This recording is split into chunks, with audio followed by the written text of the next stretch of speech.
Hello guys, मैं रोशन स्वागत करता हूं आपका अपने यूट्यूब चैनल आर के एडू गैलेक्सी पर। आप लोगों के बहुत सारे कमेंट आ रहे थे कि सर साइंस पे वीडियो बनाइए, साइंस पे वीडियो बनाइए। तो चलिए फाइनली मैं आपके लिए साइंस का वीडियो लेकर आया हूं। ये है नाइन्थ का साइंस, नाइन्थ का एनसीईआरटी का साइंस है ये। और चलिए आज से हम लोग साइंस का सीरीज स्टार्ट करने जा रहे हैं और हम लोग नाइन्थ का साइंस से स्टार्ट करने जा रहे हैं। तो नाइन्थ के साइंस का पहला चैप्टर का नाम है हमारे आसपास के पदार्थ, matter in our surrounding. Matter in our surrounding chapter 1।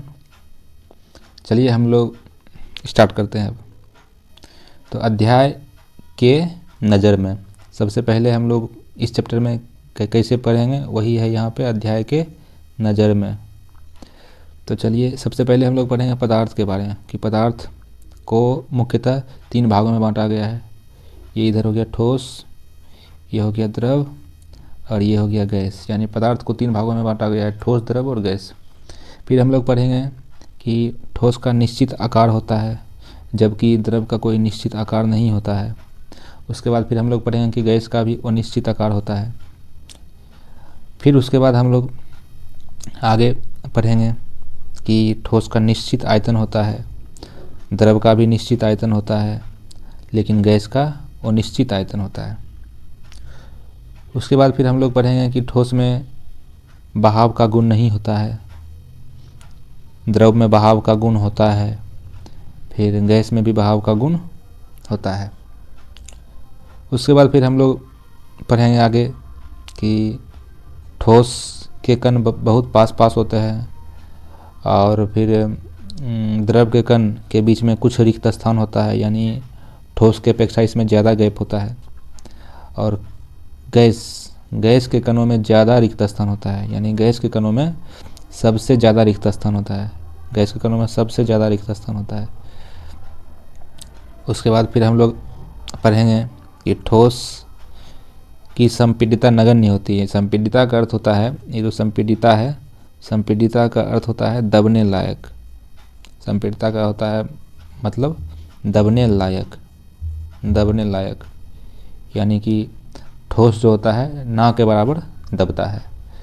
और जो द्रव होता है थोड़ा बहुत उसमें संपीडन होता है, थोड़ा बहुत, कुछ हल्का मात्रा में, जबकि गैस में बहुत ज़्यादा संपीडन होता है। सबसे अधिक संपीडन गैस में ही होता है। तो ये हम लोगों ने अभी देखा कि हम लोग को थोड़ा बहुत पढ़ना क्या है। तो हम लोगों को पढ़ना है मुख्यतः ठोस, द्रव और गैस के बारे में। तो चलिए अब हम लोग चैप्टर की ओर आगे बढ़ते हैं। तो हम लोग स्टार्ट अब नाइन्थ का एनसीईआरटी, नाइन्थ एनसीईआरटी हम लोग स्टार्ट करने जा रहे हैं। नाइन्थ एनसीईआरटी,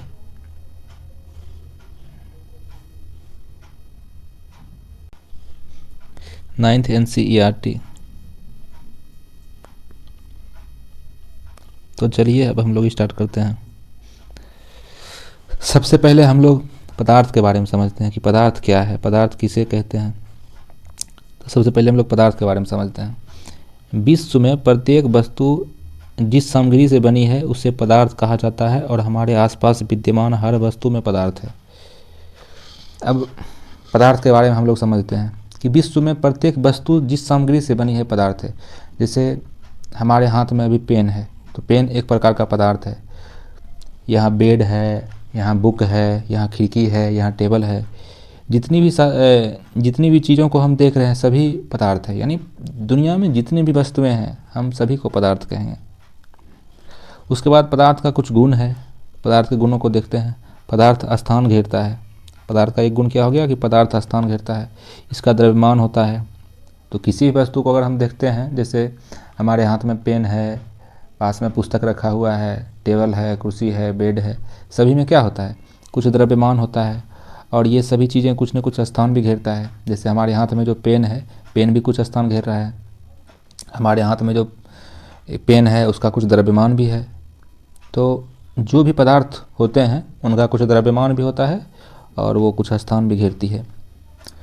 अब इसके बाद हम लोग समझते हैं कि पदार्थ के कुछ भौतिक गुण। भौतिक गुण का अर्थ क्या होता है? भौतिक गुण का अर्थ होता है वैसी चीज़ें जिन्हें हम देख के बता सकते हैं उसके गुणों के बारे में, जिसको हम देख के छू के माने ऐसे बता सकते हैं कि उसका गुण क्या है। जैसे अगर हमारे हाथ में पेन है तो पेन को हम ऐसे देख के बता सकते हैं कि ये पेन का रंग काला है, ये पेन माने ठोस है, माने देखने से जो उसका गुण पता चलता है उसे हम लोग भौतिक गुण बोलते हैं। अगर रासायनिक गुण का बात किया जाए तो हम बोल सकते हैं कि ये पेन जो है ये किन किन तत्वों से मिलकर बना हुआ है, ये सब हुआ रासायनिक गुण। वो हम लोग देख के नहीं बता सकते हैं, उसके लिए हमको एक कहने का मतलब थोड़ा सा प्रयोग करना पड़ेगा, देखना पड़ेगा उसके अंदर क्या क्या है।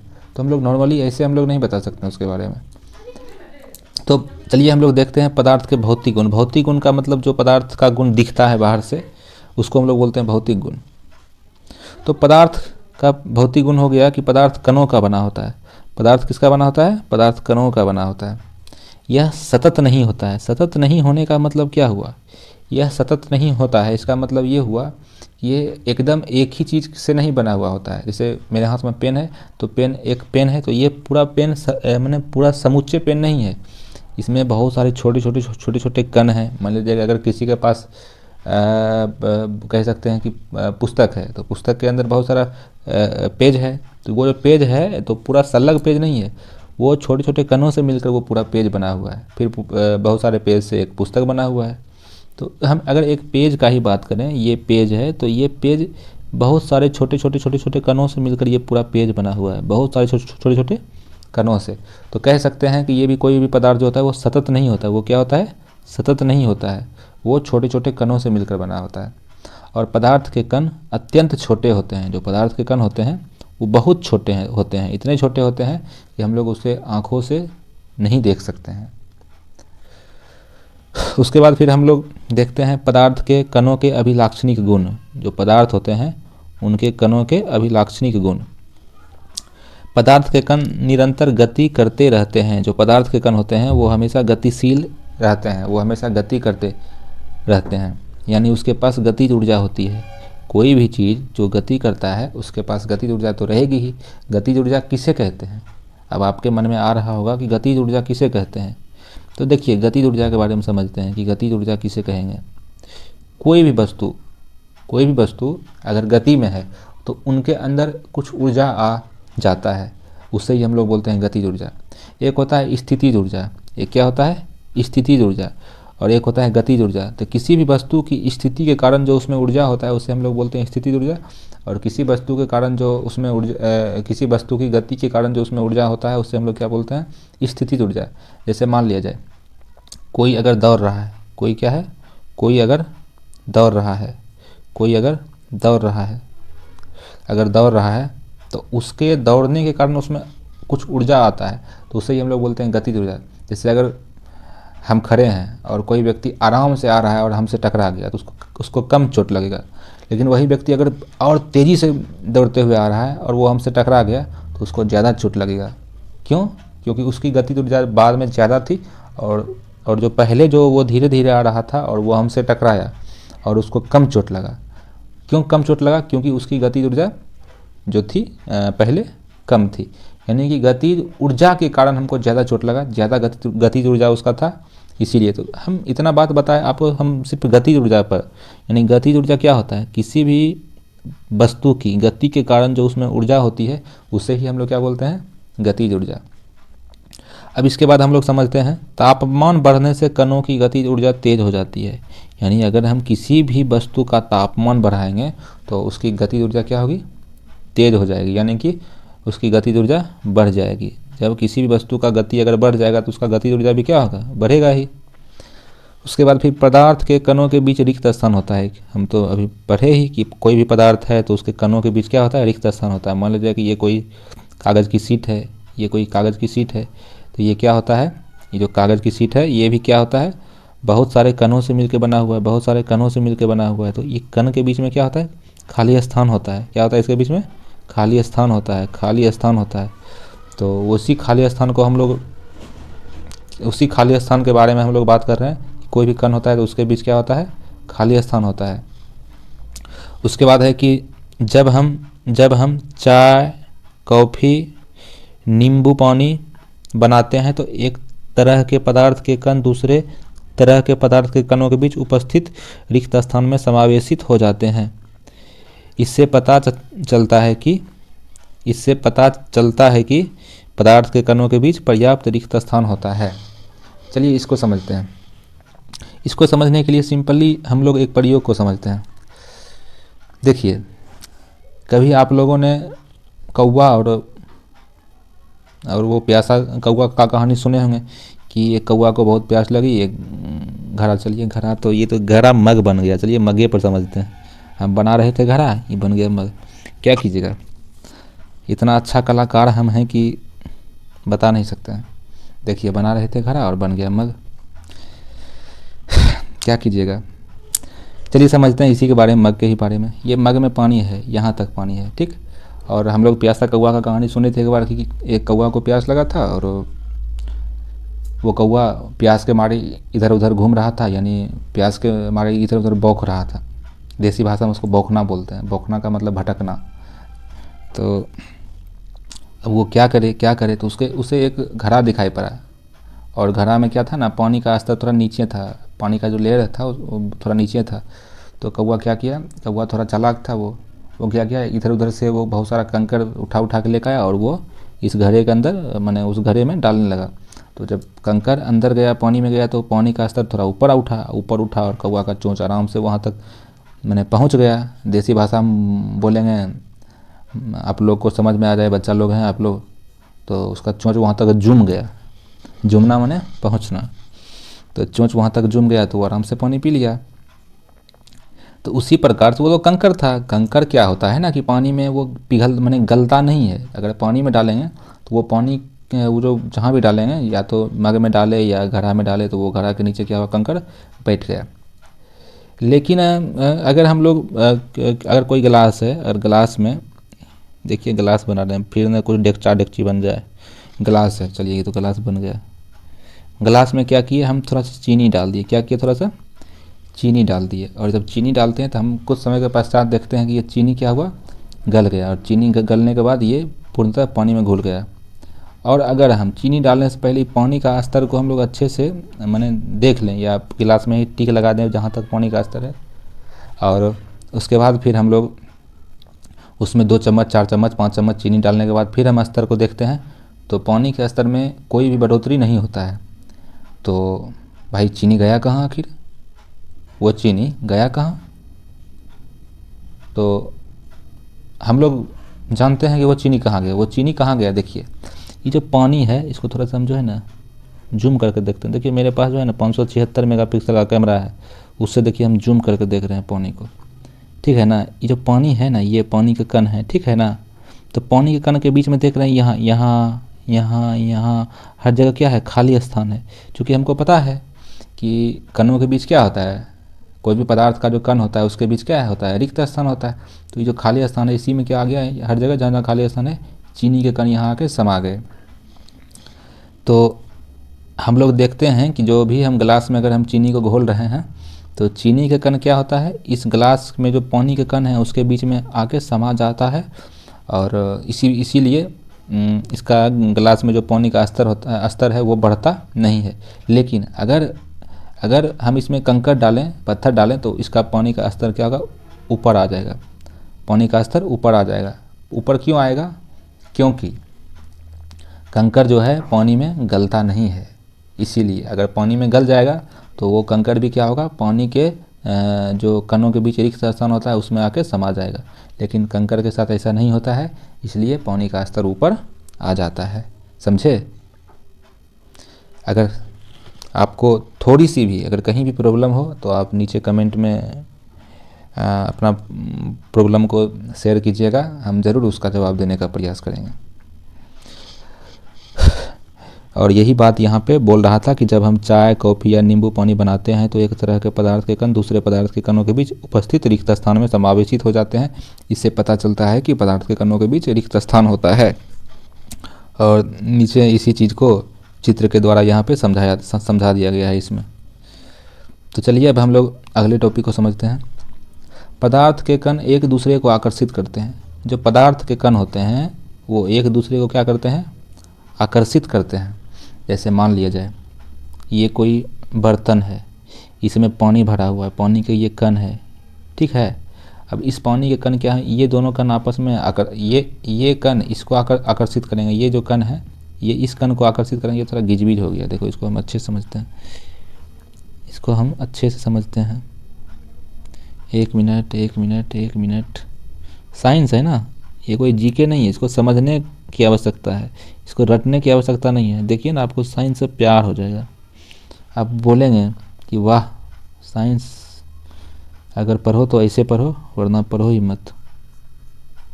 देखिए ये कण है, मान लीजिए पानी का, देखिए ये तो राक्षस बन गया, चलिए कोई बात नहीं। ये कण जो है, ये कण इस कण को अपनी ओर आकर्षित करता है, ठीक है ना। और ये कण जो है, ये भी कण, एक मिनट भाई, एक मिनट, हाँ, ये कण भी क्या करता है, इसको अपनी ओर आकर्षित करता है। यानी दोनों एक दूसरे को आकर्षित करता है, दोनों एक दूसरे पर बल लगाता है, दोनों एक दूसरे पर बल लगाता है। ये भी इस पर बल लगाएगा और ये भी इस पर बल लगाएगा, ये भी इस पर बल लगाएगा और ये भी इस पर बल लगाएगा। यानी पदार्थ के कण एक दूसरे को क्या करता है, आकर्षित करता है। देखिए ये बन गया क्या, असली राक्षस बन गया। तो पदार्थ के कण क्या करते हैं, एक दूसरे को आकर्षित करते हैं। ये बात समझ में आ गया।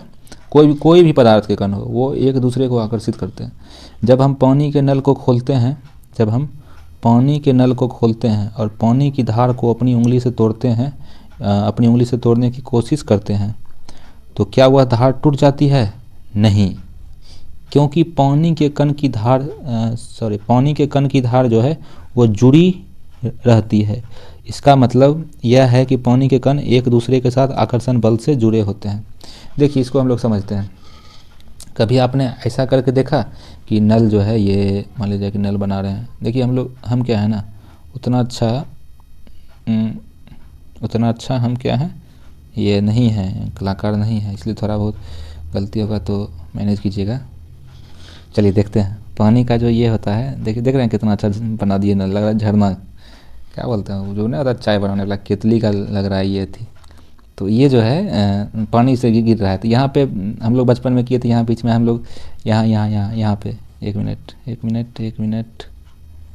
एक मिनट, हाँ, यहाँ पे हम लोग उंगली दे के यहाँ पे ऐसे हम लोग धार को ना, उसको मैंने ये करने का प्रयास करते थे, लेकिन हम लोग देखते थे कि धार उसका अलग नहीं होता था। वो फिर मतलब यही मैंने धार उसका अलग नहीं होता था। कारण क्या था कि जो कण है एक दूसरे को, मैंने एक जो पानी के कण थे वे एक दूसरे के साथ आकर्षण बल से जुड़े हुए रहते थे, जिस कारण से क्या था, धार उसका टूटता नहीं था, यानी धार उसका अलग नहीं होता था।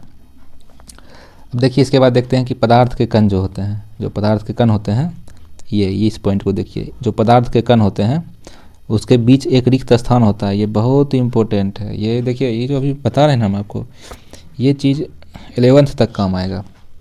पदार्थ के कणों के बीच रिक्त स्थान और उसकी गतिज ऊर्जा ठोस पदार्थों में सबसे कम होती है। द्रव अवस्था में मध्यम द्रव अवस्था में मध्यम होता है और गैसीय अवस्था में सबसे अधिक होता है। इस पॉइंट को समझिए। इस पॉइंट का मतलब क्या हुआ, पदार्थ के कणों के बीच रिक्त स्थान, जो पदार्थ का कण होता है, जैसे अगर हम ड्राइंग बनाए यहाँ पे, तो ये मान लीजिए कि ठोस है, ये द्रव है और ये गैस है। तो ठोस के कण बहुत पास होते हैं, जबकि द्रव के कण थोड़ा दूर होते हैं, और गैस के कण तो बहुत दूर होते हैं। तो ये हो गया सॉलिड, ये हो गया ठोस, ये हो गया द्रव, और ये क्या हो गया, ये हो गया गैस।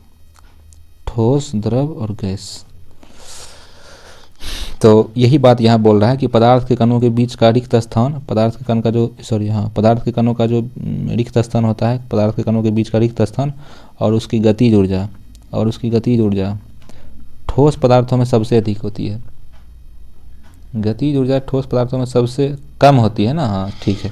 देखिए होता क्या है, ये जो ठोस देख रहे हैं, इसको हम यहाँ पे बना रहे हैं, फिर से यहाँ पे थोड़ा सा, यहाँ पे ये ठोस पदार्थ हो गया। ठोस पदार्थ के कण आपस में बहुत सटे सटे होते हैं, इस प्रकार से इस प्रकार से इस प्रकार से बहुत ज़्यादा सटे सटे होते हैं। इसमें क्या होता है, इसमें गैपिंग कम होता है, इसमें गैपिंग कम होता है, तो यानी कि बीच में रिक्त स्थान जो होता है बहुत कम होता है।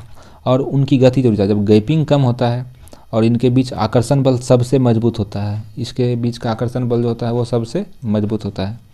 जब आकर्षण बल मजबूत रहता है तो वो ज़्यादा इधर उधर गमन नहीं कर पाता है, यानी इसकी गतिज ऊर्जा क्या होगी, ठोस के कणों की गतिज ऊर्जा सबसे कम होती है, यानी द्रव और गैस की अपेक्षा ये बहुत कम होती है। यही बात यहाँ बोला गया है। द्रव अवस्था में मध्यम होती है। अगर देखा जाए तो द्रव अवस्था में जो होता है इसकी ये जो द्रव अवस्था है, इसके द्रव अवस्था को बनाते हैं। चलिए हम लोग फिर से अब ये द्रव अवस्था को हम लोग बना रहे हैं। द्रव अवस्था के कण थोड़ा दूर दूर रहेगा, ठोस से तो थोड़ा दूर दूर ही रहेगा। ये द्रव अवस्था में इसमें क्या होता है ना, द्रव अवस्था में जो होता है कणों की गति ऊर्जा थोड़ा मध्यम होती है। मध्यम का मतलब ठोस से थोड़ा द्रव अवस्था में जो होता है कणों की गति ऊर्जा है ना, हाँ, कणों की गति ऊर्जा थोड़ा ज़्यादा होती है, मैंने ठोस से थोड़ा ज़्यादा होता है लेकिन गैस से कम होता है। द्रव में क्या होता है, ठोस से थोड़ा ज़्यादा लेकिन गैस से कम, ठीक है।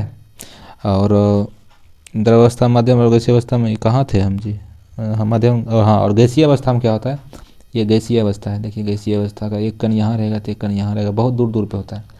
तो इसमें तो क्या ही बताएं, इसमें तो जो होता है पदार्थ के कणों के बीच रिक्त स्थान बहुत ज़्यादा होता है।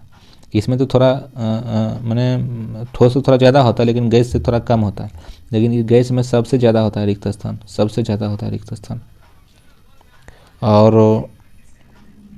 और क्या कम होता है। और इस अवस्था में जो है ना, इस अवस्था में जो होता है रिक्त, ये क्या बोलते हैं इसको हम लोग, हाँ, और ई अवस्था में यानी कि गैस अवस्था में कणों के बीच रिक्त स्थान क्या होता है, सबसे अधिक होता है। चलिए इसके बाद हम लोग समझते हैं इस पॉइंट पर, इस पॉइंट के बारे में कणों आकर्षण बल भी ठोस में अत्यधिक, आकर्षण बल ठोस में अत्यधिक, द्रव में मध्यम और गैस में सबसे कम होता है। जो ये ठोस है, ये क्या है, ये ठोस है, ये ठोस के कण है। क्या बताएं, मेरे पास ऐसा पेन है बन नहीं रहा लिखने में, ये बहुत सटा सटा हुआ होता है, आप लोग ध्यान रखिएगा। ये ठोस है, ठोस में आकर्षण बल सबसे अधिक होता है। क्या होता है, सबसे अधिक होता है ठोस में। ये ठोस है, ये क्या है, ठोस है, ये ठोस है, ठोस में सबसे अधिक होता है। द्रव में क्या होता है, द्रव में माध्यम होता है, द्रव में माध्यम होता है, द्रव में माध्यम होता है, इसमें मध्यम होता है। और गैस में सबसे अधिक होता है। गैस में क्या होता है, क्या था जी, हाँ, गैस में क्या होता है, सॉरी, गैस में सबसे कम होता है। इसमें आकर्षण बल गैस में क्या होता है, सबसे कम होता है। क्यों, क्योंकि इनके बीच जो होता है ना, कणों के बीच की दूरी सबसे अधिक होती है। इसका सीधा फंडामेंटल रूल समझिए, जिसके कण जितने पास पास रहेंगे उसमें जो होता है, जिसके कण जितने पास पास रहेंगे उनके कणों के बीच जो होता है स्थान उतना ही कम रहेगा, और उनके कणों के बीच जो है आकर्षण बल उतना ही पास रहेगा। बल के तौर पर इतना समझ, आप जितना गार्जियन के पास रहेंगे आप पर गार्जियन नियंत्रण उतना ही ज़्यादा रहेगा, गार्जियन के बंधन में आप उतना ही ज़्यादा रहिएगा। उसे ठोस के एक कण को गार्जियन समझिए और एक कण को जो भी होता है उसका मतलब बोल सकते हैं ना उसको, उसका संतान। तो जो भी माता पिता के जितना क्लोज रहेगा वो उतना ही क्या रहेगा, बंधन में रहेगा, उतना ही स्ट्रॉन्ग बंधन में रहेगा। उसी प्रकार से हम देखते हैं कि ठोस पदार्थों के बीच जो होता है कण जो होता है बहुत ही ज़्यादा पास पास होता है, इसलिए उसके बीच आकर्षण बल मजबूत होता है। द्रव क्या होता है, द्रव में थोड़ा सा ठोस की अपेक्षा दूर होता है, तो इसके बीच क्या होता है, द्रव के कणों के बीच बंधन ठोस से थोड़ा कमज़ोर होता है। और गैस में तो बहुत दूर दूर होता है, ये गैस हो गया, गैस में तो बहुत दूर दूर होता है, तो इसके बीच जो होता है आकर्षण बल सबसे कमज़ोर होता है। अब इसके बाद है गैसीय अवस्था में कणों में गति मध्यम होती है। नहीं, ये गलत है, मध्यम नहीं होगी, ये मध्यम नहीं होगी। गैसीय अवस्था में कणों की गति सबसे ज़्यादा होती है। क्या होती है, सबसे ज़्यादा होती है, सबसे ज़्यादा होती है। गैसीय कणों में, गैसीय अवस्था में कणों की गति सबसे ज़्यादा होती है। द्रव अवस्था में मध्यम होती है। द्रव अवस्था में क्या होती है, माध्यम होती है, मध्यम मध्यम मीडियम। द्रव अवस्था में क्या होता है? मध्यम होता है। हम लोग ध्यान रखेंगे, यहाँ पे थोड़ा मिस्टेक हुआ है इसमें, यहाँ पे मध्यम होगा। द्रव अवस्था में क्या होगा? मध्यम। और ठोस अवस्था में क्या होता है? ठोस अवस्था में कणों की गति सबसे कम होती है। क्या होती है? सबसे कम। इसको लिखने में थोड़ा उलट-फेर हो गया यहाँ पे, 3 चीज़ यहाँ पे ध्यान रखिएगा, ठीक है ना। उसके बाद फिर हम लोग अब आगे समझते हैं। यही है, ये फोटो है, देखिए ठोस अवस्था में क्या देख रहे हैं हम? कण बहुत पास पास है, यहाँ देख रहे हैं कण बहुत पास पास है। द्रव अवस्था में थोड़ा देखिए इसमें गैपिंग आ रहा है, उजला उजला है ना गैपिंग यहाँ। और देखिए गैस अवस्था में बहुत ज़्यादा गैपिंग दिख रहा है। जिन चीज़ों के बारे में हम ऊपर बताए हैं उन्हीं का जिक्र है यहाँ पे। तो चलिए देखिए यहाँ पे अच्छे से यहाँ बताया, देखिए कितना एकदम एकदम सिस्टमेटिक ढंग से, देखिए कैसे एकदम मैंने ठोस में जो होता है कणों का ये अथी है। उसके बाद देखिए द्रव में, देखिए बीच में अलग लग रहा है, हल्का हल्का हल्का हल्का गैपिंग है। और गैस में देखिए कितना ज़्यादा गैपिंग है, बहुत ज़्यादा गैपिंग है। तो अब हम लोग चलते हैं आगे। पदार्थ की अवस्थाएं, पदार्थ की अवस्थाएं। भौतिक रूप से पदार्थ 3 अवस्थाओं में पाया जाता है। हम लोग ध्यान रखिएगा, भौतिक रूप से बांट रहे हैं पदार्थ को, तो भौतिक रूप से पदार्थ को 3 अवस्थाओं में बांटा जाता है। पहला हो गया ठोस अवस्था, दूसरा हो गया द्रव अवस्था, और तीसरा हो गया गैसीय अवस्था। इसके बारे में हम लोग पढ़ रहे थे, ठोस, ये द्रव, ये गैस। अब देखो, हम मानव शरीर को भी पदार्थ की 3 अवस्थाओं में विभाजित कर सकते हैं। यानी हमारा जो शरीर है, हम जो मानव लोग का शरीर है, हमारा शरीर है, इसमें भी तीनों अवस्थाएं पाई जाती है। जैसे हड्डियाँ और दांत और हड्डी जो होता है, ये हमारे शरीर में जो मौजूद है, ये ठोस अवस्था के रूप में मौजूद है। किस अवस्था के रूप में मौजूद है? ठोस अवस्था के रूप में। उसके बाद रक्त, जो हमारा ब्लड है, और हमारे शरीर के अंदर जो जल है यानी पानी है, ये किस अवस्था में है? ये द्रव अवस्था में है।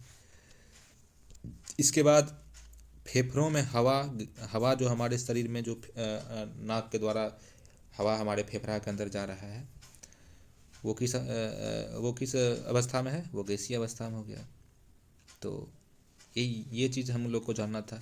उसके बाद बोल रहा है 70% पानी हमारे शरीर में मौजूद है। हमारे शरीर में 70% पानी मौजूद होता है, इसको भी याद रखना है।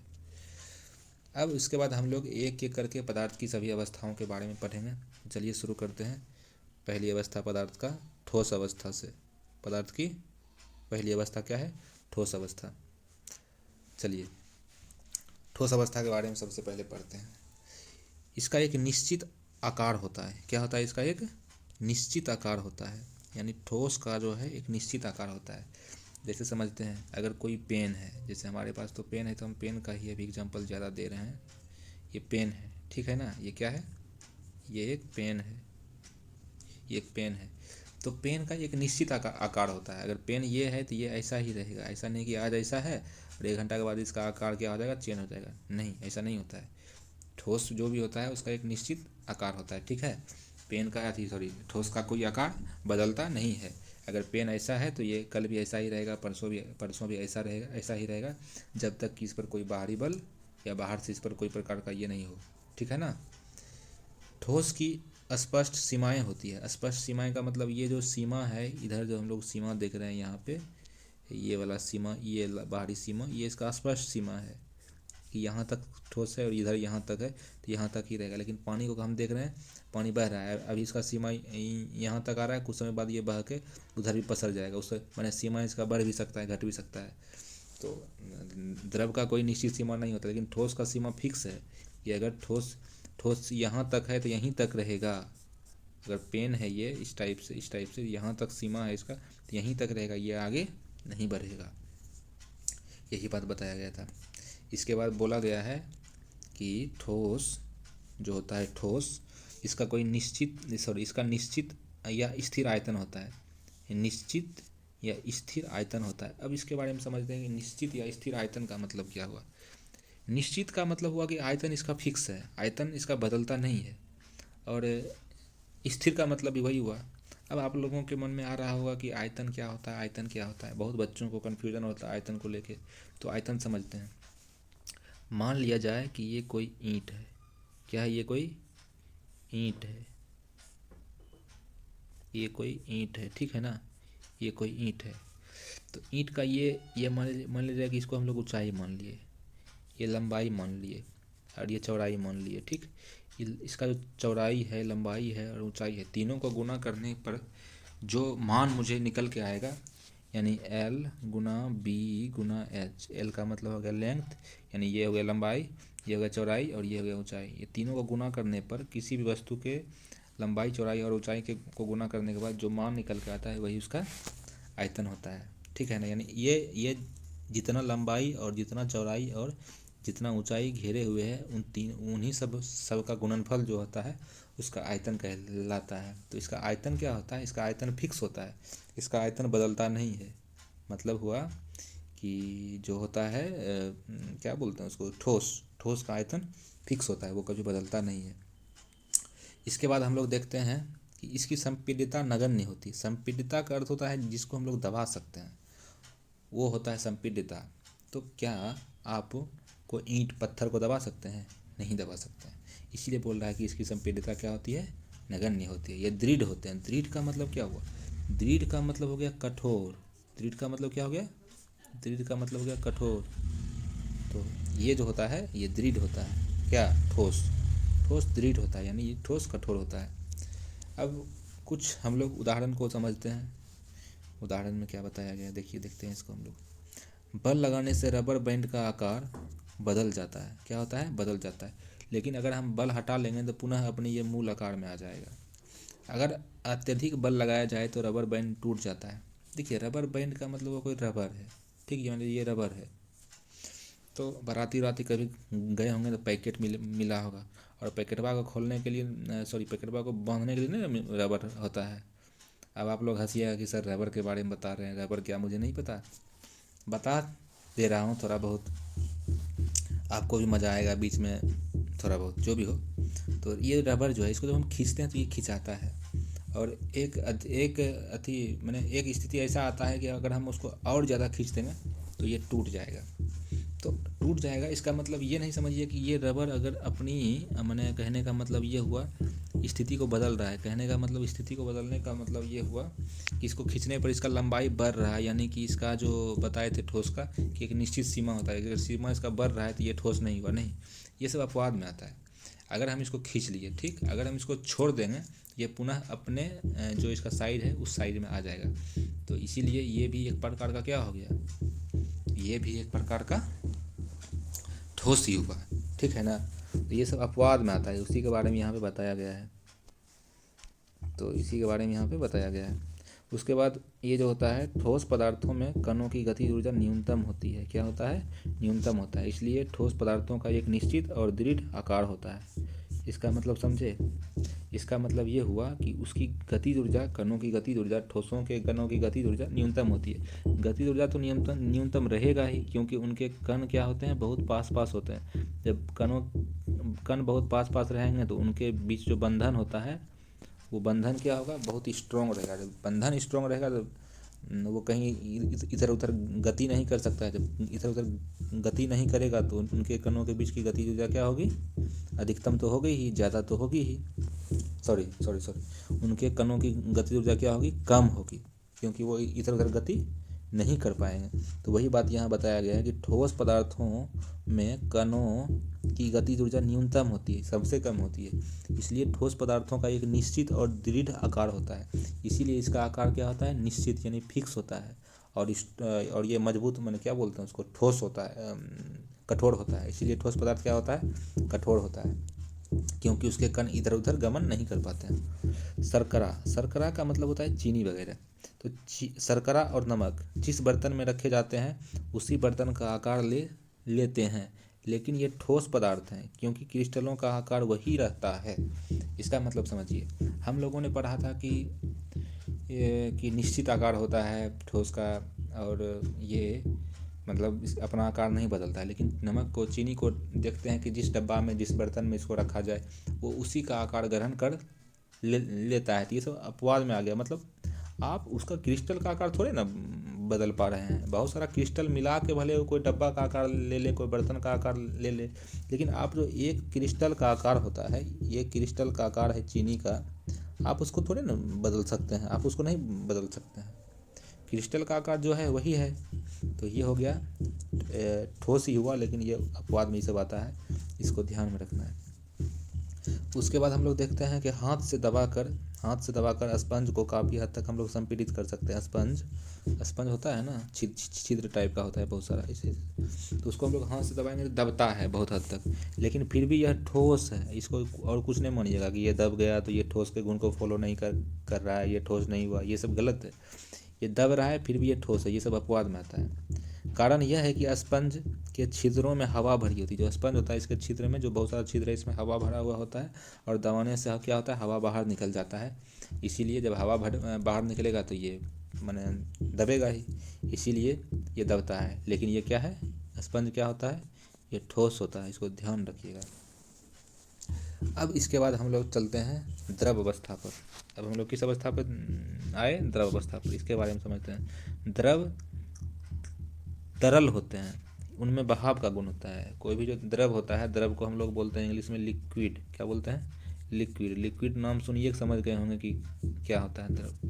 इसको हम लोग क्या बोलते हैं, लिक्विड बोलते हैं। तो ये क्या होता है, इनमें बहाव का गुण होता है। जो भी लिक्विड होता है वो बहता है, जैसे तेल को लीजिए, पानी को, दूध को, ये सारी चीज़ें जो है ये क्या होता है, बहता है। आप कहीं अगर उसको उड़ेल दीजिएगा भुइयाँ में, देखिए भुइयाँ बोल दिए तो ये मत समझिएगा कि सर एकदम ये है। अरे भैया, हम जानबूझ के देसी भाषा का उपयोग कर रहे हैं ताकि आप लोग को समझने में कोई दिक्कत ना हो। और जो शिक्षक बच्चों को समझा नहीं पाए वो फिर शिक्षक नहीं हुआ, वो तो एक रोबोट हो गया, उसके अंदर जो फिट कर दिया है वही बक रहा है सिर्फ। लेकिन हम चाहते हैं कि आप लोग चीज़ों को समझें, ठीक है। पढ़ाने का तो और भी बहुत सारे टीचर हैं जो कि पढ़ा रहे हैं, लेकिन मैं चीज़ों को पढ़ाता नहीं, मैं चीज़ों को सिखाता हूँ। तो चलिए देखते हैं कि इनमें बहाव का गुण होता है, यानी वो बहता है। द्रव का कोई निश्चित कोई स्थिर आकार नहीं होता है। अब ऐसा तो है नहीं कि उसका कोई निश्चित आकार है, उसको आप जिस भी बर्तन में डालिएगा वो उसी का आकार ग्रहण कर लेगा। जैसे देखिए हम गिलास बनाए, ये बन गया क्या, बाल्टी। अब इसको अच्छे से बाल्टी बना रहे हैं, क्या हम बताएं, मेरा तो अब ये ना बाल्टी लग रहा है ना गिलास लग रहा है। चलिए फिर भी हम इसको बाल्टी ही मानेंगे। और बाल्टी में पानी को डालेंगे तो ये बाल्टी के आकार का ही आकार ग्रहण कर लेगा। अगर हम इसको डेगची में डालेंगे, अब लीजिए फिर डेगची बना रहे थे, बन गया घैला, मगे बन गया जी। फिर यही फेरा हो रहा है हमारे साथ, बन गया मग। मग में डालेंगे तो मगे का आकृति धारण कर लेगा।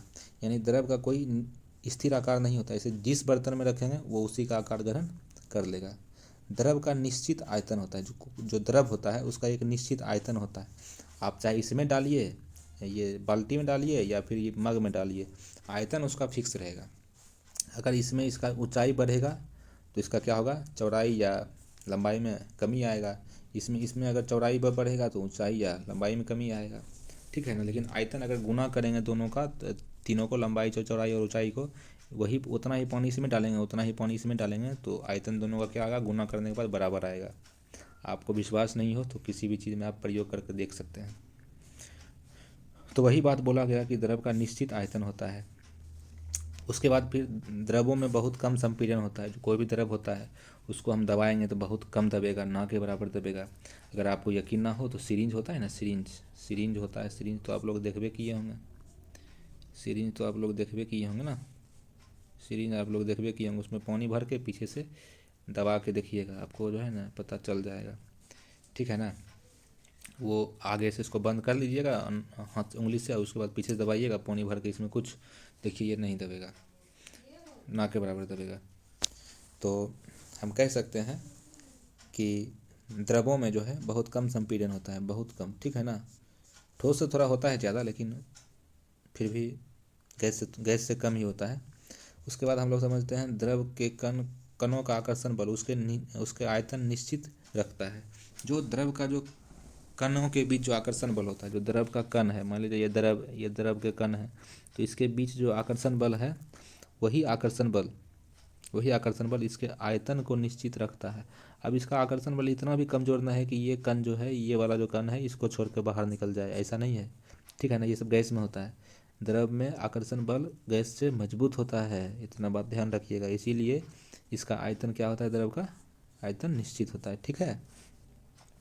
अब बोल रहा है द्रव जिस बर्तन में रखे जाते हैं वह उसी का आकार लेते हैं, ये तो बता ही दिया है यहाँ ऊपर में। उसके बाद गैसें जैसे ऑक्सीजन हो गया, कार्बन डाइऑक्साइड हो गया, पानी में विसरण करती है, और यही जलीय पौधे वो जीव पानी में घुली ऑक्सीजन के कारण ही सांस ले पाते हैं। वही बोल रहा है कि जो ऑक्सीजन होता है यानी O2 हो गया, CO2 कार्बन डाइऑक्साइड हो गया, इसे ये सब क्या होता है, पानी में भी घुल सकती है, यानी पानी में भी ये मिल सकती है। और पानी में मिलने के बाद यही पानी में मिलकर क्या होता है, जो जलीय जीव है इसी ऑक्सीजन का कौन जी करता है, उपयोग करता है। या फिर जलीय पौधा जो होता है, जलीय पौधा का मतलब जल में जो उगने वाला पौधा होता है या जल में रहने वाला जो पौधा होता है, वो सब पानी में घुला हुआ जो ये ऑक्सीजन है उसी का उपयोग करके जिंदा रहता है। अब आगे हम लोग समझते हैं, द्रव अवस्था में विसरण अधिक होता है। जो द्रव अवस्था होता है उसमें विसरण अधिक होता है और ठोस अवस्था में कम होता है, क्योंकि कणों में गति द्रव में ज़्यादा होती है और ठोस कणों में गति कम होती है। इसको समझने से पहले हम लोग विसरण को समझते हैं। विसरण क्या है, जब दो पदार्थों के कण आपस में मिल जाए या घुल जाए तो उसे ही हम लोग विसरण कहते हैं। अब देखिए, द्रव अवस्था में विसरण अधिक होता है। आप द्रव में किसी चीज़ को घोलना चाहिएगा तो वो आसानी से घुल जाएगा। जैसे अगर द्रव में हम चीनी को घोलना चाहेंगे तो घुल जाएगा, लेकिन अगर पत्थर में बालू में चीनी को घोलना चाहेंगे तो वो घुलेगा नहीं, घुलेगा। इसीलिए बोल रहा है कि द्रव अवस्था में विसरण अधिक होता है और ठोस अवस्था में कम होता है, क्योंकि कणों में गति द्रव में ज़्यादा होती है। द्रव में क्या होता है, कणों में गति ज़्यादा होता है और ठोस में कणों की गति कम होती है। और ठोस में क्या होता है, कणों की गति कम होती है। इसीलिए क्या होता है, ठोस में विसरण कम होता है, यानी जिसमें जितना ज़्यादा गति होगा उसमें विसरण की प्रक्रिया उतनी ही तेज़ी से होगी, उतनी ही ज़्यादा होगी। अब हम लोग समझते हैं गैसीय अवस्था के बारे में। गैसीय अवस्था में हम लोग पहला पॉइंट पढ़ते हैं, गैसों में बहाव का गुण होता है, यानी हवा भी गैस है, वो क्या होता है, बहता है। यानी गैस में क्या होता है, बहाव का गुण होता है, बहाव का गुण होता है। उसके बाद गैसों में संपीड़न सबसे अधिक होता है, सबसे अधिक। गैस में जो होता है संपीड़न, ये क्या होता है, संपीड़न सबसे अधिक होता है, एकदम सबसे अधिक, ठोस से भी और द्रव से भी, ये सबसे अधिक होता है। उसके बाद फिर हो गया, गैसों में कोई निश्चित सीमाएं नहीं होती। गैस का कोई निश्चित सीमा नहीं होता है, अभी यहाँ है तो फिर उड़ के भी यहाँ पहुँच जाएगा, इसका सीमा बढ़ते जाएगा। और सीमा का मतलब हो गया कि उसका जो ये है, मैंने जैसे पेन का हम बताए थे ना, पेन का ये ऐसे है पेन, तो ये सीमा हुआ, ये सीमा हुआ। गैस का कोई निश्चित सीमा नहीं होता है। गैसों में कोई निश्चित आकार, गैसों का कोई निश्चित आकार नहीं होता, गैसों का कोई निश्चित आकार नहीं होता। तो गैस जो होता है उसका कोई निश्चित शेप भी नहीं होता है। उसको जैसा आप अथी में डालिएगा, जैसा बर्तन पात्र में डालिएगा वो उसी का आकार का ग्रहण कर लेगा। कोई बैलून को फुला रहे हैं तो बैलून के आकार का उसमें ये है। कोई डेगची है तो डेगची के अंदर जो गैस होगा सब डेगची के शेप का होगा। डेगची माने कोई बर्तन का नाम है, हम लोग देसी भाषा में बता रहे हैं उसको डेगची, हांडी बोलते हैं उसको। गैसों में कोई निश्चित आयतन नहीं होता है। गैसों का जो होता है कोई निश्चित आयतन भी नहीं होता है। आयतन का मतलब हो गया कि जैसे देखिए, आप इस टाइप का पात्र है, इसके अंदर गैस भरे हुए हैं, आप ऊपर से ढक्कन लगा दिए हैं। अगर इस पात्र से आप गैस को निकालिएगा तो वो जो है ना पूरा हर जगह फैल जाएगा, यानी कि उसका आयतन बढ़ते जाएगा। अगर पूरा रूम में भी इसको ढक्कन को खोलिएगा तो पूरा रूम में गैस फैल जाएगा। तो वही इसीलिए जो होता है गैसों का कोई निश्चित आयतन भी नहीं होता है। गैसों में कण इधर उधर घूमने के लिए पूरी तरह से स्वतंत्र होते हैं, उनमें आकर्षण बल सबसे कम होता है, इसलिए गैसों में बहाव होता है। यानी गैसों के जो कण होते हैं वो इधर उधर घूमने के लिए क्या होते हैं, स्वतंत्र होते हैं, वो इधर उधर घूम सकते हैं, इसीलिए उनमें आकर्षण बल क्या होता है, सबसे कम होता है। और इसलिए गैसों में क्या होता है, बहाव होता है, यानी इसलिए गैसें बह पाती है। क्यों, क्योंकि उनमें आकर्षण बल सबसे कम होता है। बताए ना, जिनमें आकर्षण बल जितना कम रहेगा उसमें उतना ही ज़्यादा बहाव रहेगा, और जिसमें आकर्षण बल जितना ही ज़्यादा होगी उसमें उतना ही कम बहाव होगा। जैसे मान लिया जाए कि अगर हम देखें तो ठोस में क्या होता है, आकर्षण बल सबसे अधिक होता है, इसलिए उसमें बहाव की मात्रा ना के बराबर है, नहीं है। तो ये हो गया। उसके बाद फिर हम लोग देखते हैं, गैसों का कोई निश्चित आयतन नहीं होता है। जो गैस होता है उसका कोई निश्चित आयतन भी क्या होता है, नहीं होता है। वो अभी उसका आयतन इतना को है, अगर उसको आप छोड़िएगा तो फिर इतना बड़ा मुँह फैल जाएगा, मैंने उसका कोई निश्चित आयतन नहीं होता है। इसलिए गैस को आप जिस भी बर्तन में रखिएगा वो उसी बर्तन का आयतन घेर लेगा। अगर छोटा सा बर्तन में है तो छोटा सा आयतन है, उसको बड़ा सा बर्तन में करेंगे तब वो पूरा बर्तन में फैल जाएगा। इसीलिए गैस का कोई निश्चित आयतन नहीं होता है। अब इसके बाद हम लोग समझते हैं गैसीय अवस्था में कण अनियमित रूप से तेज़ी से गति करते हैं। अनियमित का मतलब हो गया कि उसका कोई ये नहीं है कि कैसे गति करेगा, जैसे मन तैसे गति करेगा। इसी कारण कण आपस में और बर्तन की दीवारों से टकराते हैं और बर्तन की दीवारों पर गैस के कण प्रति इकाई क्षेत्रफल पर लगे बल के कारण गैस का दबाव बनाते हैं। अब देखिए यहाँ पे एक और परिभाषा बन गया दबाव। क्या बन गया? दबाव। इसको हम लोग बोल सकते हैं प्रेशर, एक प्रकार का। यानी गैस के कण क्या होते हैं? बर्तन की दीवार से जन्य मन तन्य टकराते हैं। जन्य मन तन्य देसी भाषा हो गया, इसका मतलब हो गया जिधर मन उधर टकराएगा और क्या करेगा? बर्तन की दीवार पर दाब लगाएगा। ठीक है ना? हम लोग को पता भी है कि प्रति एकांक क्षेत्रफल पर लगने वाले बल को दाब कहते हैं। तो इसके बाद फिर हम लोग देखते हैं पदार्थ की अवस्थाओं में परिवर्तन। जो पदार्थ होता है, पदार्थ की अवस्था में परिवर्तन कैसे होता है? देखिए, पानी पदार्थ की तीनों अवस्थाओं में मिलता है। पानी जो होता है, पानी एक ऐसा पदार्थ है, ये तीनों अवस्थाओं में मिल जाएगा। ठोस के रूप में भी मिल जाएगा, द्रवों के रूप में मिल जाएगा और गैस के रूप में भी मिल जाएगा। ये तीनों अवस्थाओं के रूप में मिल जाएगा। ठोस के रूप में ये बर्फ़ होता है, द्रव के रूप में पानी होता है और गैस के रूप में जब जलवाष्प बनता है तब ये गैस के रूप में होता है। ठीक है? यानी पानी तीनों अवस्थाओं में पाया जाता है, पदार्थ के तीनों अवस्थाओं के रूप में, ठोस, द्रव और गैस। इसके बाद देखते हैं हम लोग गर्म करने पर बर्फ़ पानी में परिवर्तित हो जाता है। यानी बर्फ़ को अगर गर्म करेंगे तो ये क्या, कौन चीज़ में बदल जाएगा? ये बदल जाएगा बर्फ़ कौन सी में? पानी में। ये पानी में बदल जाएगा। और पदार्थ की भौतिक अवस्था को दो तरीक़ों से परिवर्तित किया जाता है। यानी बर्फ़ को अगर गर्म करेंगे तो ये पहले तो पानी बदलेगा और गर्म करेंगे तो ये जलवाष्प में बदल जाएगा। अब देखिए, पदार्थ की अवस्था में परिवर्तित करने का दो विधि है, दो तरीका होता है। पहला तो हम अगर तापमान में परिवर्तन कर देंगे तो पदार्थ की अवस्था में परिवर्तन हो जाएगा। जो अभी हम लोग देखे थे जस्ट, ये बर्फ़ था। ये क्या था? ये बर्फ़ था। ये अगर बर्फ़ है, आइस बोलते हैं इसको इंग्लिश में, आइस बर्फ़ है। अगर इसको हम लोग क्या करेंगे? गर्म करेंगे। इसको हम लोग यहाँ से क्या करेंगे? गर्म करेंगे तो ये पिघलने लगेगा। पिघलते पिघलते ये क्या बन जाएगा? पानी बन जाएगा। ये पानी बन जाएगा ये। तो पानी बन जाएगा तो ये क्या था? पहले ठोस था। पहले क्या था? ये अभी क्या है? बर्फ़ के रूप में है तो ये ठोस है। लेकिन जब ये पानी बनेगा तो ये क्या बन जाएगा? द्रव बन जाएगा। तो इसका जो अवस्था में हुआ ना परिवर्तन, ठोस से द्रव बन गया। कैसे हुआ? जब इसको हम लोग गर्म किए। यानी तापमान में परिवर्तन करके हम लोग पदार्थ की अवस्था में परिवर्तन कर सकते हैं। ये हो गया पहला। अब इसके बाद हम दूसरा पढ़ेंगे। पहले पहला के बारे में और बहुत कुछ समझते हैं।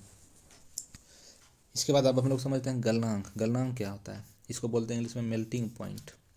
जिस तापमान पर कोई ठोस पिघल कर द्रव बनता है वह इसका गलनांक कहलाता है। मान लिया जाए कि कोई बर्फ़ था, ठीक? बर्फ़ को जब हम गर्म किए तो कुछ समय तक गर्म किए तब जाके ये क्या हुआ था? बर्फ़ पिघला था। ये बर्फ़ कुछ समय तक गर्म हुआ, उसके बाद पिघला। तो ये पूरा बर्फ़ को पिघलाने में जितना हम लोग तापमान दिए वही इसका क्या हो गया? वही इसका हो गया, सॉरी, मैंने पूरा जो बर्फ़ पिघला तो पूरा बर्फ़ पिघला, कितना डिग्री सी पर ये बर्फ़ पिघल कर पानी बना, वही इसका क्या होगा? गलनांक। यानी जिस तापमान पर ये बर्फ़ पिघल कर पानी बन गया वही इसका क्या कहलाएगा? गलनांक। और बर्फ़ का गलनांक कितना होता है? ये बहुत इंपॉर्टेंट, इसको याद रखिएगा। बर्फ़ का गलनांक होता है 273.16 केल्विन। कितना केल्विन होता है? 273.16 केल्विन। ये VVI है। ये क्या है? ये VVI है, इसे याद रखिएगा। सुविधा के लिए इसको राउंड फिगर में हम सिर्फ 273 केल्विन बोलते हैं। और 273 केल्विन जो होता है, 273 केल्विन जो होता है वो 0 डिग्री सी के बराबर होता है। वो 0 डिग्री सी के बराबर। अगर डिग्री सेल्सियस में पूछे बर्फ़ का गलनांक तो 0 डिग्री सी, और अगर केल्विन में पूछे तो 273 केल्विन। और केल्विन और डिग्री सी दोनों ही तापमान का इकाई है। दोनों क्या है? तापमान की इकाई है। अब इसके बाद हम लोग देखते हैं, जब बर्फ़ पिघलती है तो बर्फ़ का तापमान नहीं बढ़ता है लगातार ऊष्मा प्रदान करने के बावजूद, क्योंकि संगलन की गुप्त ऊष्मा तापमान को बढ़ने नहीं देती है। देखिए, एक प्रयोग से हम आप लोगों को समझाते हैं। प्रयोग का क्या कहानी सुना रहे हैं। ये एक बर्फ़ है, ठीक है ना, ये क्या है, एक बर्फ़ है, बर्फ़ का टुकड़ा है, बर्फ़ का टुकड़ा है। इसको हम लोग गर्म करेंगे और गर्म मान लीजिए कि इसका तापमान अभी कितना है, कुछ होगा -1 डिग्री C होगा। जब इसको गर्म करेंगे गर्म करेंगे गर्म करेंगे तो इसका तापमान तब तक नहीं बदलेगा, इसका तापमान तब तक नहीं बदलेगा जब तक ये बर्फ़ पूरा पिघल नहीं जाएगा। मान लीजिए 5 मिनट तक तापमान दिए, फिर थर्मामीटर सटा के हम चेक कर रहे हैं, इसका तापमान उतना का उतना ही आ रहा है। तो अगर वो हम जो तापमान दे रहे हैं वो जा कहाँ रहा है, वो गुप्त ऊष्मा के रूप में ये बर्फ़ उसको सोख मैंने उस ऊष्मा को एब्जर्व कर ले रहा है। यानी कि उसको जो ऊष्मा दिए वो इसके तापमान बढ़ाने में काम नहीं आ रहा है, वो इसको पिघलाने के काम में आ रहा है, ठीक है ना। उसी को बोल रहे हैं गुप्त ऊष्मा, यानी ये ऊष्मा इसमें छिप रहा है, इसको पिघलाने के काम में आ रहा है। तो वही बात यहाँ बोला गया है कि क्योंकि संगलन की गुप्त ऊष्मा तापमान को बढ़ने नहीं दे रही। जो गुप्त ऊष्मा है इसको संगलन की गुप्त ऊष्मा क्यों बोल रहे हैं, क्योंकि वो ऊष्मा इसको संगलित करने के काम में आ रहा है। संगलित का मतलब हो गया कि वो ये इसको गलाने के काम में आ रहा है, इसको इसका तापमान को बढ़ाने के काम में नहीं आ रहा है, इस बर्फ़ को गलाने के काम में आ रहा है, ठीक है ना। अब इसके बाद हम लोग समझते हैं, अब इसके बाद हम लोग देखते हैं संगलन की गुप्त ऊष्मा, ये क्या होता है। वायुमंडलीय दाब पर 1 kg ठोस को उसके गलनांक पर द्रव में बदलने के लिए जितनी ऊष्मीय ऊर्जा की आवश्यकता होती है उसे संगलन की गुप्त ऊष्मा कहते हैं। अतः 0 डिग्री C बर्फ़ के कणों की तुलना में 0 डिग्री C पर पानी के कणों की अधिक ऊर्जा होती है। इस बात को हम लोग को समझना है। देखिए इसका परिभाषा जो है, संगलन की गुप्त ऊष्मा जो है, इसकी परिभाषा को हम लोग समझते हैं। संगलन की गुप्त ऊष्मा की परिभाषा को हम लोग समझते हैं। वायुमंडलीय दाब पर, जो अभी जो हम लोग का नॉर्मल वायुमंडलीय दाब है।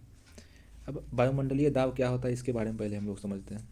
ये हमारी पृथ्वी है, इसके चारों ओर वायुमंडल है, इसके चारों ओर क्या है, वायुमंडल। वायुमंडल का मतलब हो गया हवा का एक आवरण है, तब ना हम यहाँ पे हर जगह हैं तो जीवित हैं पृथ्वी पर, क्योंकि वायु यहाँ पे है तभी तो हम सांस ले पा रहे हैं। तो इसी को बोलते हैं वायुमंडल। और ये वायु जो हमारे ऊपर है, ये हमारे ऊपर कुछ दाब लगा रहा है, इसी दाब को हम लोग बोलते हैं वायुमंडलीय दाब। तो वायुमंडलीय दाब पर जो अभी का वायुमंडलीय दाब है नॉर्मल, 1 kg बर्फ़, ये बर्फ़ है, मान लीजिए कि ये 1 kg का बर्फ़ है। 1 kg बर्फ़ को उसके गलनांक पर, यानी इस बर्फ़ को अगर हम पिघलाएंगे तो पिघलाने के बाद जितना ऊष्मा ये लेगा, जितना ये ऊष्मा लेगा पूरा पिघलने में, ठीक है ना, जितना ऊष्मा हम इसको देंगे, मान लीजिए कि इसको ये पूरा 1 किलोग्राम बर्फ़ को पिघलाने में हम 500 डिग्री C तापमान खर्च किए, तो इस 1 kg बर्फ़ का जो है संगलन की गुप्त ऊष्मा 500 डिग्री C हो जाएगा, ठीक है ना। तो संगलन की गुप्त ऊष्मा देखिए, कार्टून देखिए, यहाँ टीवी बन गया, हम बना रहे थे क्या, बन गया यहाँ टीवी। यही तो होता है, क्या बताएं, बचपन से ही इंटेलिजेंट हैं, पर कभी घमंड नहीं किया। इतना अच्छा आर्टिस्ट हैं कि पूछिए मत। बना रहे थे बर्फ़ और उसको नीचे से मैंने उसको हम लोग तापमान दिए, देखिए बन गया टीवी। तो चलिए कोई बात नहीं, थोड़ा बहुत कॉमेडी हो गया। बोल रहा है संगलन की गुप्त ऊष्मा, यानी 1 किलोग्राम बर्फ़ को हम लोग जब उसके गलनांक पर द्रव में बदलने के लिए जितना हम उसको ऊष्मा दिए, अगर मान लीजिए 200 डिग्री C इसको हम लोग तापमान दिए, तब जाके पूरी तरह से पिघला, तब इसका संगलन की गुप्त ऊष्मा क्या निकल के आएगा, 200 डिग्री C, ठीक है ना। अब देखिए ये जो पानी जो बन गया, अब ये बर्फ़ पिघल कर ये 200 डिग्री C लिया तब ने पानी बना, ऐसे तो पानी नहीं बना। यानी कि पानी जो बना उसका जो संगलन की गुप्त ऊष्मा है, यानी वो कितना ऊष्मा लिया, 200 डिग्री C लिया। अब बर्फ़ जो था वो ऐसे था, इसीलिए बोल रहा है अभी भी उसका तापमान नहीं बढ़ेगा, पानी जो हो गया उसका तापमान जीरो ही रहेगा। ये खाली इसको पिघलाया 200 डिग्री C में, अभी उसका तापमान बढ़ाया नहीं। यानी 0 डिग्री C पर बर्फ़ की कणों की तुलना में 0 डिग्री C पर पानी के कणों की अधिक ऊर्जा होती है। अतः 0 डिग्री C बर्फ़ के कणों की तुलना में 0 डिग्री C पर पानी के कणों से अधिक ऊर्जा होती है। यानी कहने का मतलब ये हुआ, अब पानी का भी तापमान 0 डिग्री C ही है और बर्फ़ का भी उस समय तापमान उतना ही था, लेकिन पानी को ज़्यादा ऊर्जा मिला है चूँकि हम उसको गर्म किए हैं। इसीलिए दोनों 0 डिग्री C तापमान पर ही दोनों में से कणों की गतिज ऊर्जा किसकी अधिक होगी, पानी की। तो हमको पहले ऐसे ही पता है कि ठोस के कणों की गतिज ऊर्जा कम होता है द्रव के कणों से, तो द्रव बन गया ना पानी, अब उसके कणों की गतिज ऊर्जा क्या हो जाएगी, अब ज़्यादा हो जाएगी, जबकि दोनों का तापमान सेम है, बराबर है। इसके बाद अब हम लोग समझते हैं क्वथनांक। क्वथनांक क्या होता है? क्वथनांक को बोलते हैं इंग्लिश में बॉइलिंग पॉइंट। क्या बोलते हैं उसको इंग्लिश में? Boiling point. वायुमंडलीय दाब पर वह तापमान जिस पर द्रव उबलने लगता है, इसका क्वथनांक कहलाता है। यानी वायुमंडलीय दाब पर वह तापमान जिस पर द्रव उबलने लगता है, वह इसका क्वथनांक कहलाता है। यानी मान लीजिए कोई पानी है, पानी को हम गर्म किए, अब कितना डिग्री सी पर पानी उबलने लगा, जितना डिग्री सी पर वो पानी खौलने लगेगा, उबलने लगेगा, वही इसका क्या कहलाएगा, वही इसका क्वथनांक कहलाएगा। क्वथनांक को हम लोग इंग्लिश में बोलते हैं बॉइलिंग पॉइंट।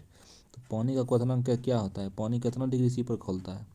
तो पानी 373 केल्विन पर खौलता है। कितना पर खौलता है? 373 केल्विन। 373 केल्विन को हम लोग बोलते हैं कितना डिग्री सी? 373 केल्विन को हम लोग बोलते हैं 100 डिग्री सी। कितना बोलते हैं? 100 डिग्री सी। कैसे हुआ? देखिए हम लोग दिखाते हैं कैसे हुआ। हमको पता है कि 0 डिग्री सी बराबर कितना होता है? 273 केल्विन। कितना होता है? 273 केल्विन। तो अब ये हो गया 373, ये कितना हो गया? 373। यानी कि 273 में हम क्या किए? 100 जोड़े। 273 में क्या किए? 100 जोड़े। तो हमको इधर भी 0 में क्या करना पड़ेगा? 100 जोड़ना पड़ेगा, तब जाके होगा। ये दोनों साइड बराबर बराबर करेंगे तब ना। ये बढ़ गया, ये बढ़वे नहीं करेगा तो कैसे बराबर होगा? यानी 100 डिग्री सी बराबर क्या होता है? 373 केल्विन। यानी पानी का क्वथनांक क्या होता है? 100 डिग्री सी, 100 डिग्री सी या 373 केल्विन, दोनों होता है। ठीक है ना। अगर केल्विन में पूछेगा तो 373, और डिग्री सी में पूछेगा तो 100 डिग्री सी। अब चलिए इसके बाद हम लोग देखते हैं वाष्पीकरण की गुप्त ऊष्मा। वायुमंडलीय दाब पर 1 केजी द्रव को, मान लीजिए कि 1 केजी द्रव है, ये द्रव है, ये 1 केजी है। ठीक, 1 केजी है। अब ई जो है 1 केजी द्रव को गैस बनने के लिए, यानी गैस नहीं, ई 1 केजी द्रव को जब हम गर्म करेंगे, नीचे से गर्म करेंगे, तो उनके क्वथनांक पर वाष्प में बदलने। हाँ, ये पूरा पानी जब पूरा उड़ के गैस बन जाएगा, यानी जलवाष्प बन जाएगा, तो जितना ऊर्जा हम खर्च किए इसके पीछे पूरा पानी को जलवाष्प बनाने में, उसे ही हम लोग क्या बोलेंगे? वाष्पीकरण की गुप्त ऊष्मा। उसे ही हम लोग क्या बोलेंगे? वाष्पीकरण की गुप्त ऊष्मा। तो इस चीज़ को ध्यान रखना पड़ेगा। अब आगे चलिए हम लोग देखते हैं। वीडियो काफ़ी लंबा हो रहा है, कोई दिक्कत नहीं है। जब पानी को उबाला जाता है तो उसके तापमान में वृद्धि नहीं होती है। तापमान 100 डिग्री सी ही रहता है, क्योंकि वाष्पीकरण की गुप्त ऊष्मा पानी के कणों के बीच आकर्षण बल को तोड़ती है। देखिए, ये तो हम लोग अपना दैनिक जीवन में देखते भी हैं कि जब पानी को उबालते हैं तो उसके तापमान में वृद्धि नहीं होती है। वह जब पानी को उबाला जाता है तो उसके तापमान में वृद्धि नहीं होती, तापमान 100 डिग्री सी ही रहता है। हाँ, जब पानी को हम उबाल रहे हैं, ठीक, पानी को जब हम लोग उबाल रहे हैं तो 100 डिग्री सी तक इसका तापमान बढ़ेगा। इसका तापमान नीचे से गर्म कर रहे हैं इसको, तो 100 डिग्री सी तक उसका तापमान बढ़ेगा। उसके बाद तापमान बढ़ना बंद हो जाएगा, 100 डिग्री सी ही रहेगा। 100 डिग्री सी के बाद ये सीधा गैस बन के उड़ना चालू कर देगा, ये उड़ना चालू कर देगा। जब इसका तापमान 110, 120, 105 नहीं होगा, ये सीधा गैस बन के उड़ना चालू कर देगा 100 डिग्री सी के बाद।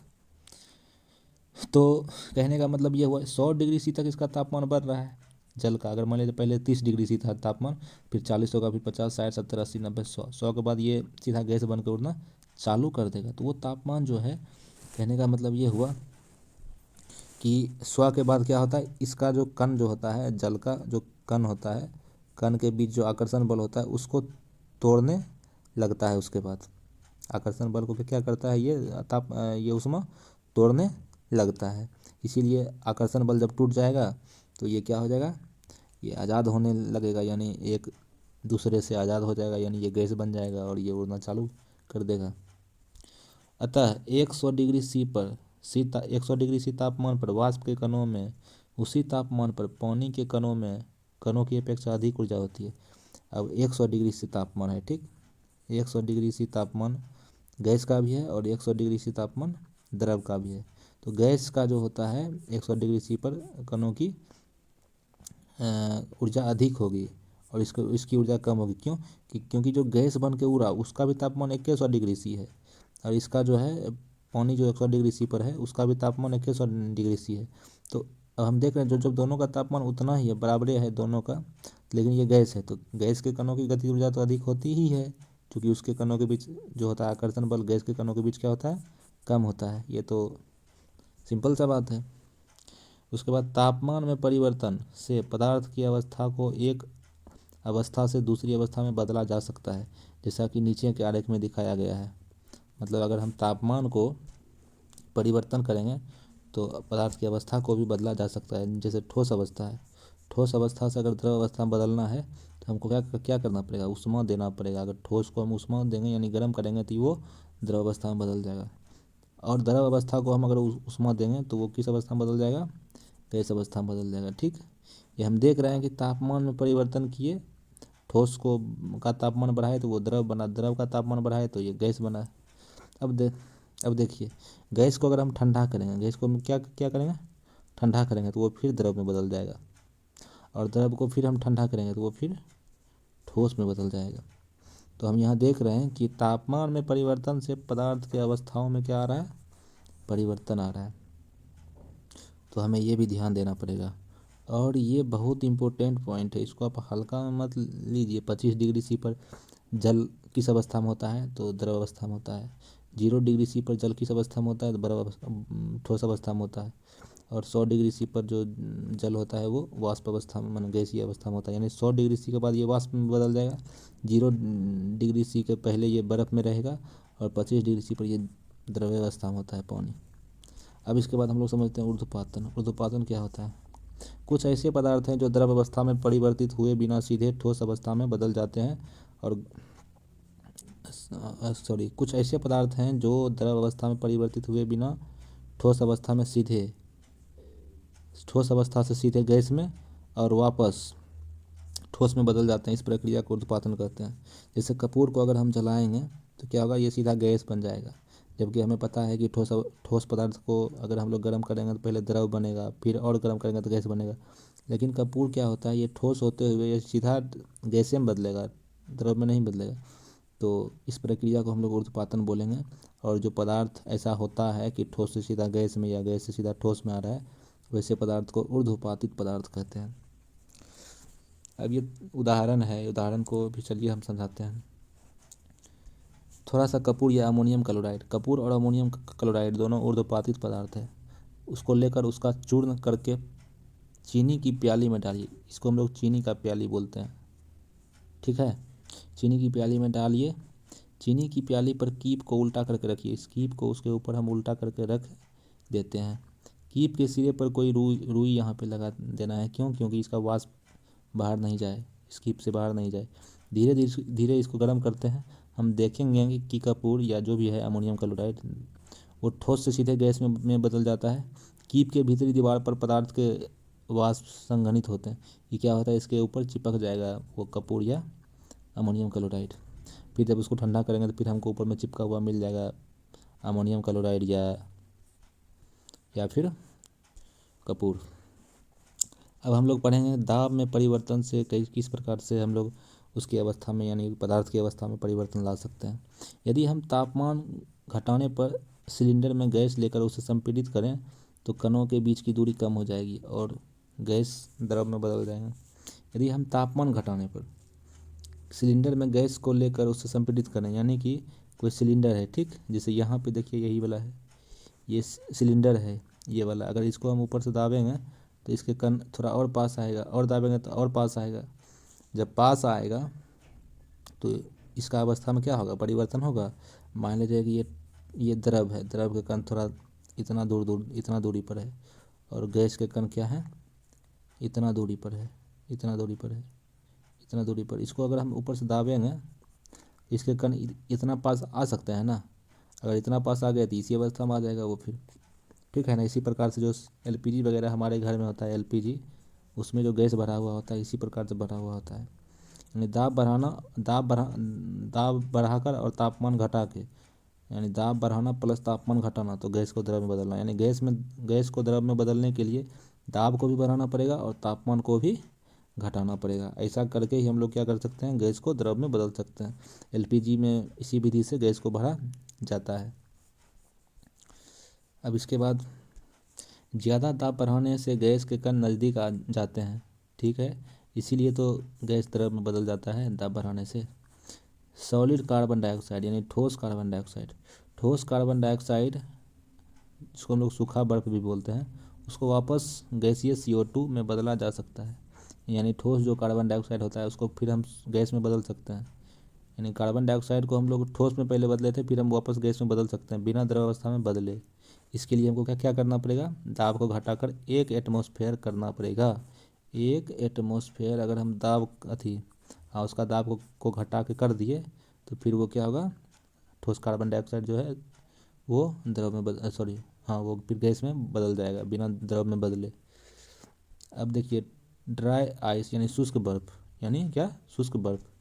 शुष्क बर्फ किसको हम लोग बोलते हैं, ठोस कार्बन डाइऑक्साइड को। ये बहुत ही इम्पोर्टेंट है, ये विभिन्न प्रतियोगी परीक्षाओं में भी पूछा जाता है, इसलिए इसे याद रखना पड़ेगा और याद रखना चाहिए भी, यानी याद कर ही लो, ये बहुत इंपॉर्टेंट है, ये भी आई है, इतना ध्यान रखो। इसको TTI बोल सकते हो, ताबड़तोड़ इम्पोर्टेंट है ये, ठीक है।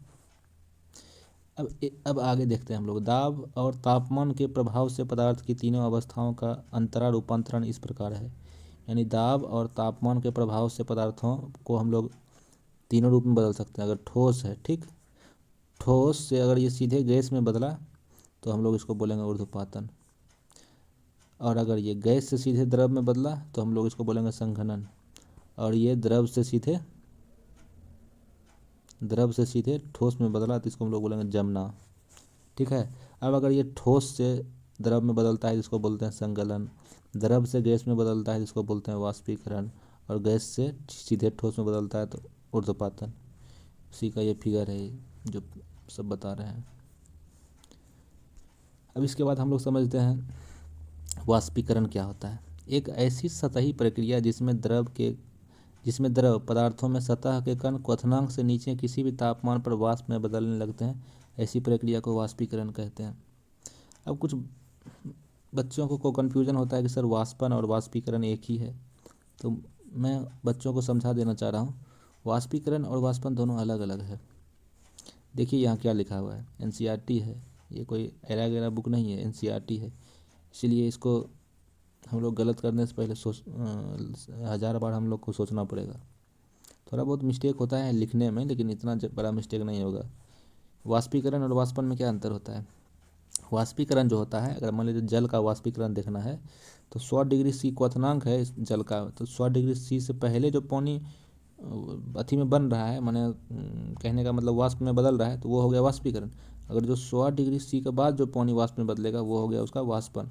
यानी क्वथनांक से पहले अगर कोई भी माने द्रव अगर गैस में बदल रहा है तो वो हो गया वाष्पीकरण, ठीक है। तो वही यही हुआ वाष्पीकरण, यानी एक ऐसी सतही प्रक्रिया जिसमें द्रव के सतह के कण क्वथनांक से नीचे यानी क्वथनांक से कम तापमान पर वाष्प में बदलने लगता है, तो ऐसी प्रक्रिया को वाष्पीकरण कहते हैं।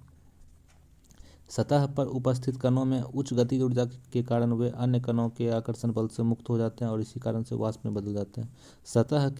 सतह पर उपस्थित कणों में उच्च गतिज ऊर्जा, जैसे मान लिया जाए ये कोई बर्तन है और यहाँ पे इसमें पानी भरा हुआ है, यहाँ तक पानी दिख रहा है, तो ये जो पानी का ऊपर वाला जो पानी है उसका सतह जो होता है, पानी का जो सबसे ऊपर वाला पानी का जो सतह है, ठीक है ना, उसमें वो सबसे पहले क्या होता है, उड़ता है। सबसे पहले ऊपर वाला पानी उड़ता है। तो क्यों उड़ता है, क्योंकि उसकी गतिज ऊर्जा क्या होता है, सबसे अधिक वही सबसे पहले गर्म होता है ऊपर वाला पानी ही। तो सबसे उच्च गतिज ऊर्जा के कारण वे अन्य कणों के आकर्षण बल से मुक्त हो जाते हैं। जब सबसे पहले यही गर्म होता है ऊपर वाला ही, तो ये सबसे पहले कणों के आकर्षण बल से मुक्त होकर उड़ जाते हैं। इसी कारण से ये क्या होता है, वाष्प में बदल जाता है। सबसे पहले ऊपरी वाला पानी उड़ता है, यही बात समझिए। अब आगे है वाष्पीकरण को प्रभावित करने वाले कारक, यानी वाष्पीकरण कौन कौन बात के पर निर्भर करता है, कौन कौन कारण से वाष्पीकरण पर प्रभाव पड़ता है।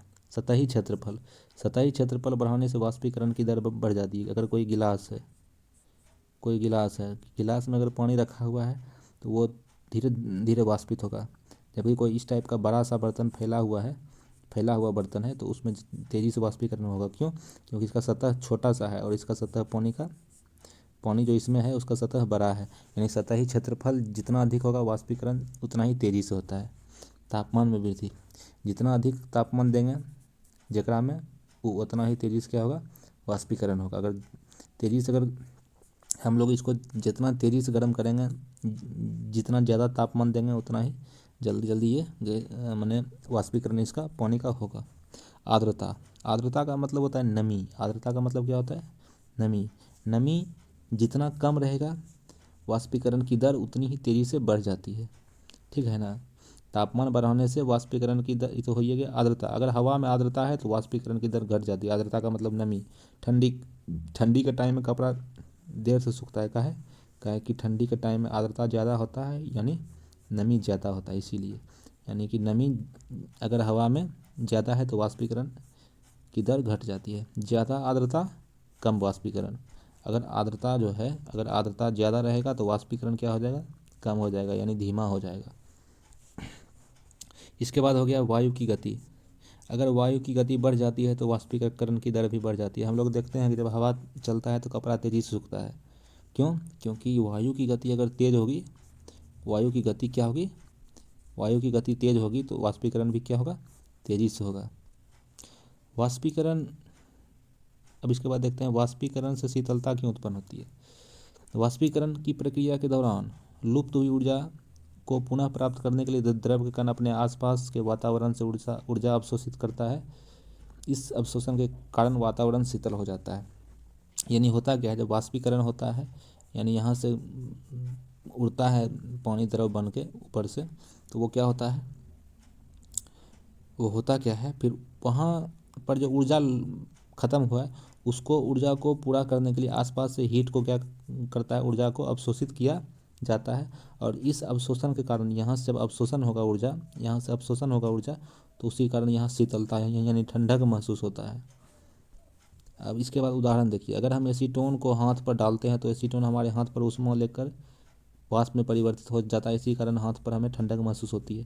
जैसे कुछ ऐसे पदार्थ होते हैं जिससे कि क्या उसको बोल सकते हैं, जैसे हम लोग हथवा में नहीं लगाते थे, कौन चीज़ बोलता था उसको, कोरोना के टाइम में जो हम लोग को बहुत मिला था, अरे हथवा में लगाने वाला जो था, नाम नहीं याद आ रहा है, क्या नाम था उसका, अरे यार याद नहीं आ रहा है। चलिए कोई बात नहीं, आप लोग को बाद में याद आएगा तो कमेंट में लिखिएगा। वो जो हम लोग हाथ पर डालते थे फिर उसको को तभी कुछ छूते होते थे, कुछ तो नाम है उसका याद नहीं आ रहा है अभी, देखिए ना। अच्छा जो भी हो, उसको डालते थे तो कुछ समय बाद वो उड़ जाता था और हमें ठंडक होती थी महसूस, तो उसी कारण से ठंडक होती है महसूस जो हम ऊपर बताए हैं। उसके बाद बोल रहा है गर्मी में हमें सूती कपड़े पहनना चाहिए क्योंकि गर्मियों में पसीना अधिक आता है। सूती कपड़े पानी के अच्छे अवशोषक होने के कारण पसीना अवशोषित करके वायुमंडल में आसानी से वाष्पीकरण कर देते हैं। चूँकि वाष्पीकरण से शीतलता महसूस होती है, अतः गर्मी में सूती कपड़े पहनने से आराम मिलता है। यानी गर्मी में सूती कपड़ा इसलिए पहनना चाहिए क्योंकि गर्मी में हम लोग को पसीना ज़्यादा आता है। जब पसीना ज़्यादा आता है तो हमको ये भी पता है कि सूती कपड़ा ज़्यादा पसीना को सोखता है, पसीना का अच्छा अवशोषक है। उसके कारण क्या होता है, जब पसीना को ज़्यादा सोखता है तो हमें पता है कि गर्मी के टाइम में वाष्पीकरण भी ज़्यादा होगा। क्यों, क्योंकि आर्द्रता कम होता है। जब वाष्पीकरण होगा तो वाष्पीकरण से हमें ठंडक होगी महसूस, और गर्मी के दिन में तो ठंडक हमें चाहिए ही, इसीलिए गर्मी के दिन में सूती कपड़ा पहनना चाहिए। इसीलिए हमको जब ठंडक होता है महसूस तो बहुत आरामदायक बुझाता है, बहुत आराम मिलता है। इसके बाद फिर हम लोग देखते हैं लास्ट पॉइंट, गर्मियों में अक्सर लोग मैदानों में पानी छिड़कते हैं। यह पानी मैदानों से ऊर्जा लेकर ऊर्जा यह पानी मैदानों से ऊर्जा प्राप्त करके वाष्प में बदल जाता है और उस जगह को ठंडा कर देता है। मैदान में हम लोग देखते हैं कि गर्मी के टाइम में पानी छिड़ता है। क्यों, क्योंकि पानी छीटेगा तो पानी क्या होगा, जो नीचे ऊर्जा होगा उष्मा होगा उसको वाष्प बन के उड़ा देगा तो वहाँ ठंडा हो जाएगा, और हम ठंडक के लिए ही ऐसा करते हैं। तो तुम्हारा चैप्टर का क्या हो गया, अब द एंड हो गया। क्या हो गया, द एंड। तो चलिए दोस्तों, फिर मिलेंगे हम लोग, ऐसे ही मेरे साथ बने रहिए, फिर मिलेंगे हम लोग अगले वीडियो में नए चैप्टर के साथ। आशा करते हैं कि आपको ये वीडियो पसंद आया होगा। अगर पसंद आया होगा तो लाइक कीजिए, सब्सक्राइब कीजिए और दोस्तों के साथ शेयर कीजिए, और दोस्तों को भी बताइए कि पढ़ो तो ऐसे पढ़ो को तो कि फिर कभी हमें पढ़ने की आवश्यकता ना पड़े। चलिए मिलते हैं फिर अगले वीडियो में। आज के लिए बस इतना ही। जय हिंद, जय भारत।